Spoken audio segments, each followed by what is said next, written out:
미스터 화이트란 남성은 아내와 외아들을 둔 평범한 집안의 가장이었습니다. 어느 날 그의 집에 20년 전 군복무 당시 선임하사였던 모리스가 찾아왔는데 오랜만에 만난 둘은 술과 함께 그동안 못다한 이야기를 나누며 즐거운 시간을 보냈습니다. 그러던 중 취기가 어느 정도 오른 화이트는 모리스에게 20년 전 나눴던 이야기를 조심스럽게 꺼내게 되는데 그런데 그때 그 원숭이 손은 아직 가지고 계십니까?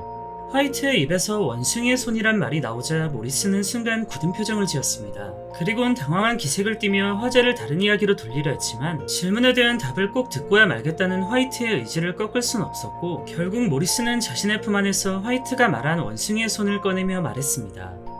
자네가 이것을 탐내는 건 이해하지만 이건 너무 위험한 물건이야. 그리고 말이 끝나자마자 원숭이의 손을 벽난로에 던져 태워버리려 했습니다. 깜짝 놀란 화이트는 엄청난 속도로 달려들어 원숭이의 손이 불에 닿기 전에 겨우 받아냈고 모리스를 설득하며 자신에게 이 물건을 달라고 부탁했습니다.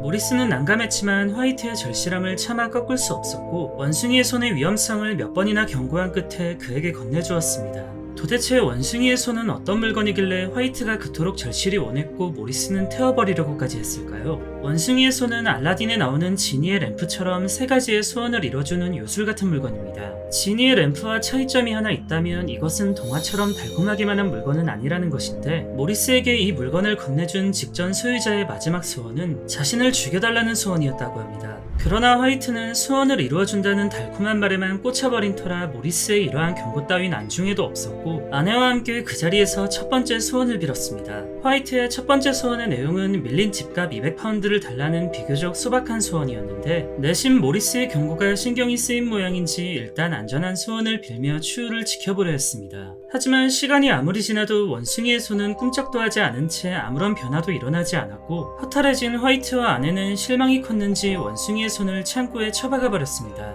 원숭이의 손은 그렇게 창고에 처박힌 채 부부의 기억 속에서 점점 사라져갔고 며칠이 지나자 마치 아무 일도 없었던 것처럼 부부는 다시 일상으로 돌아왔습니다. 그러던 어느 날 화이트는 한 통의 전화를 받게 되는데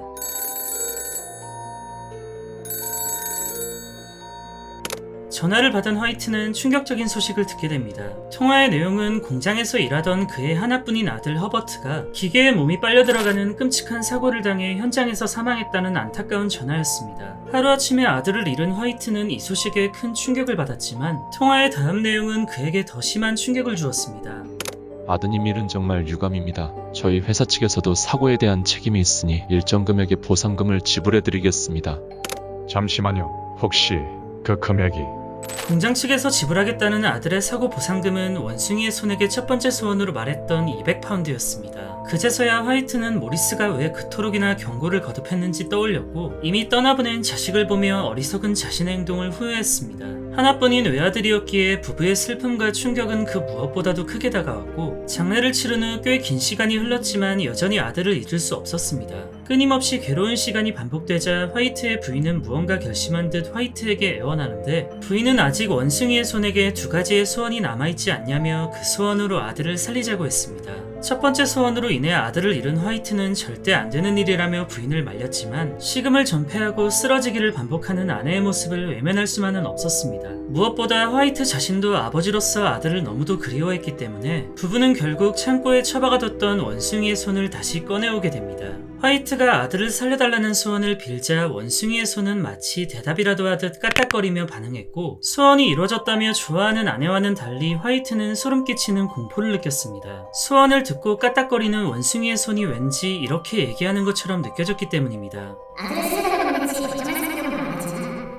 그리곤 누군가 집을 찾아와 거칠게 문을 두드려댔고 아들이 돌아왔다는 생각에 흥분한 아내가 문을 열어주려고 하자 화이트는 다급하게 아내를 막아섰습니다. 하지만 이성을 잃고 흥분 상태였던 아내는 화이트를 뿌리치고 문을 열기 위해 대문으로 달려나갔고 다급해진 화이트는 원숭이의 손에게 마지막 세 번째 소원을 빌게 됩니다. 마지막 소원을 들은 원숭이의 손이 까딱거리며 반응하자 대문을 두드리는 격한 노크 소리는 멈췄고 화이트의 아내가 급히 문을 열었을 땐 휑한 바람만 불 뿐 그 누구도 없었습니다. 과연 노크 소리의 정체는 누구였으며 화이트가 빈 마지막 소원의 내용은 무엇이었을까요?